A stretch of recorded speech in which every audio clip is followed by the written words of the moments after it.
Welcome guys, today is December 21st and today I'm going to talk about my too early 2024 prediction.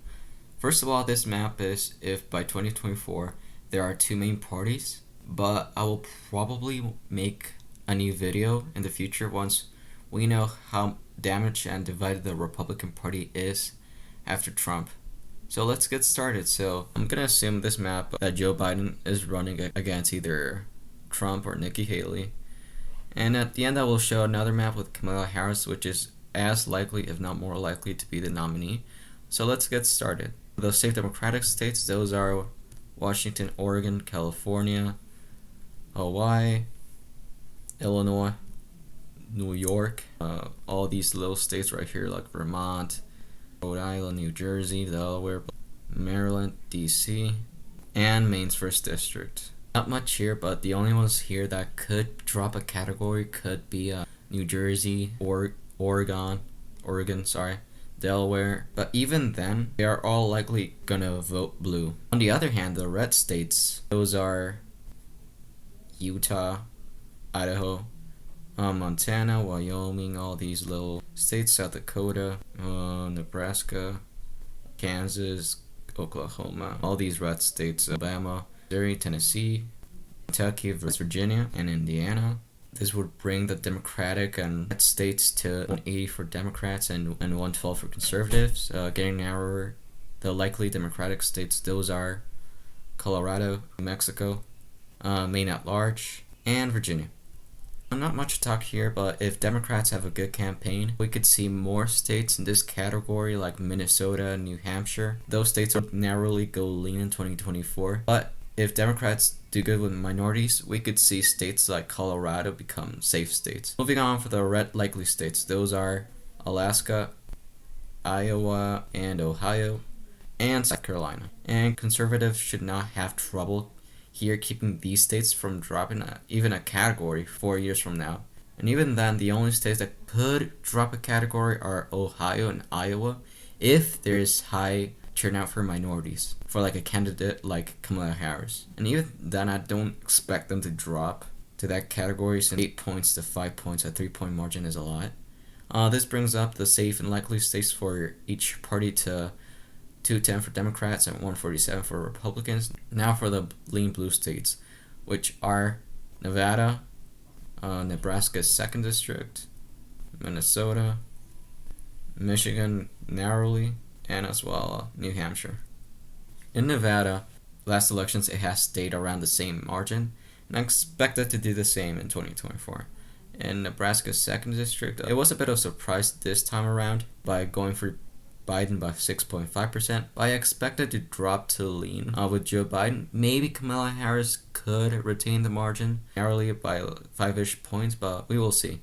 Well, for Minnesota, no matter the candidate, it's probably gonna be lean due to the reactionary response to Black Lives Matter and George Floyd protests, and sadly for the people that took advantage of these protests to vandalize businesses, which will affect the margin here narrowly. And combined with minorities moving from the Rust Belt states to the Sun Belt, it's going to become narrower. Similarly, like Michigan, Black, Hispanic moving out of there to the Sun Belt, which will make these states slowly become conservative, but I expect at least a narrow 1-point margin for Democrats here. And New Hampshire, GOP and state legislatures gain supermajorities and will gerrymander a lot, and there will be less enthusiasm in 2024 with Joe Biden. And with all of this, the state will likely be a lean margin.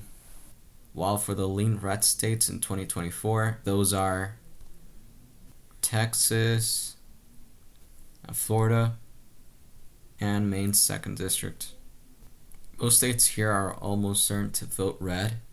Texas is slowly becoming more Democratic due to, Rust Belt migration here, but I don't expect it to become really narrow or like a true toss-up or flip until 2028, unless there are some big changes or scandals in politics.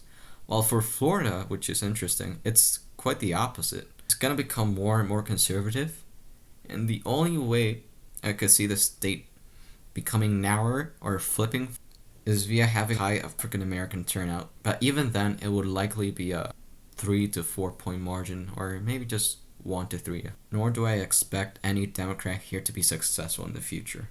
Okay, now for the tilt blue states. Those are Arizona, Georgia, Pennsylvania, and maybe Wisconsin.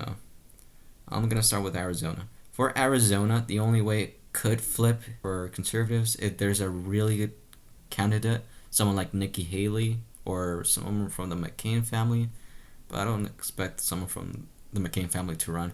But even then, as I've said, more minorities are moving to this part of the country, and it's going to become harder and harder for conservatives to win here in the future. While in Georgia, kind of similar story, but it's better for Democrats. There are already a lot of African Americans here, a lot of minorities, and it's going to be easier and easier for Democrats to win here with time. And if conservatives aren't able to counter this and sway the elections to their favor by 2024, it will likely be a lost cause, and conservatives should look to other states, especially in the Rust Belt, to gain votes from and to flip states. While for the Rust Belt states, they're all here slowly becoming conservative and leaning more to the right. For Pennsylvania, if Democrats just run an okay campaign for blue-collar workers, they will be able to win here narrowly for this election. But it's going to become more difficult with time, harder and harder in the long term. While Wisconsin, for me, is a true toss-up with Biden. It will depend on his presidency and how it goes, because if he has a bad presidency or something like that, conservatives with hard work could be able to flip this state. But as long as Joe Biden does okay, it will likely be a narrow margin for him. But if someone like Kamala Harris in the future or in 2024 has a good campaign, these Rust Belt states will go to her by a margin of maybe even more for Pennsylvania like this, by a lean margin. But for Joe Biden, I expect it to either be a true toss-up or to go for Joe Biden narrowly. Finally, for the last tilt state, last red state, that is North Carolina. In North Carolina, Joe Biden lost here to Trump by 1.3%. With minorities moving more, as I've said, to this section of the country, it will become easier for Democrats to win here, but I just don't see Joe Biden winning here in 2024 unless something drastic happens. But on the other hand, if Kamala Harris is the nominee, then this state would be more favorable for Democrats, and due to high voter turnout from minorities, and maybe they could even win it with her by a narrow margin. So, as you can see, in 2024, Joe Biden would win by 302 electoral votes versus the conservative nominee, which would likely be Nikki Haley in my opinion, which would be really similar to what he got in 2020. Instead of being 306, it goes down to 302. But with Kamala Harris, if she is the nominee, she should not have too many problems with her campaign. And in the map I made for her, in my prediction, she would win 318 votes versus the Republican nominee, with a better margin of victory, making states bluer like Colorado, Georgia, North Carolina, and most of the Rust Belt states would be bluer. Maybe we could even see Colorado become a safe state for Democrats with Kamala Harris on the ticket. And she would be able to bring African American turnout quite high in many states like Mississippi, Missouri, Kansas, Montana, like Ohio, Indiana, Iowa. And, possibly even, if she is the nominee, narrowing the margin in Texas or Florida. But don't forget, even though Kamala Harris looks like would be the better nominee in 2024, in politics, it's always best to rerun the incumbent. It's always the safest choice, politically speaking, since there's less party chaos and division, and people just don't like change. But if Joe Biden has any health problems, he will need to step down and pass the baton to Kamala Harris. So thank you guys for watching. my two early 2024 prediction. Stay safe and see you next time. Bye.